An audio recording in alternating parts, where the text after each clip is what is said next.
আজকে আমরা জানবো দক্ষিণ এশিয়ার হিমালয়ের কন্যা হিসাবে পরিচিত নেপাল দেশটি সম্পর্কে।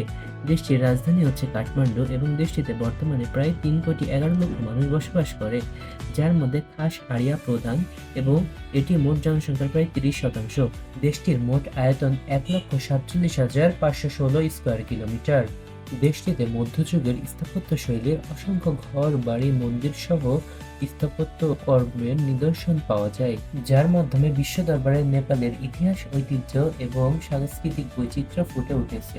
পাহাড় পর্বতে ঘেরা প্রকৃতির অপরূপ নিসর্গ ভ্রমণপ্রিয় মানুষদের আকৃষ্ট করে। প্রত্যেক বছর এই দেশটিতে অসংখ্য মানুষ ভ্রমণ করে।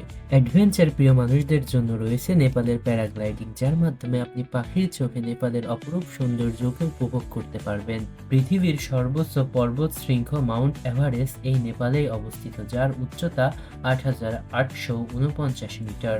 নেপালের মানুষ সাধারণত নেপালি ভাষায় কথা বলে। নেপালের মোট জনসংখ্যার 81% হিন্দু ধর্ম বিশ্বাস করে এবং 8.21% মানুষ বৌদ্ধ ধর্মে বিশ্বাস করে এবং 5.09% ইসলাম ধর্মে বিশ্বাস করে। ভিডিওটি শেষ করবো একটি ইনফরমেশন দিয়ে। বাংলাদেশ থেকে নেপাল ভ্রমণকারী মানুষদের জন্য সুখবর হচ্ছে, আপনারা সরাসরি নেপাল গিয়ে অন অ্যারাইভাল ভিসা পাবেন। এর জন্য আপনাদের শুধু রিটার্ন টিকিট আর ওখানে থাকার হোটেল বুকিংয়ের কপি দেখাইতে হবে এবং সরাসরি আপনি ত্রিভুবন ইন্টারন্যাশনাল এয়ারপোর্ট থেকে আপনার অন অ্যারাইভাল ভিসাটি কালেক্ট করতে পারবেন।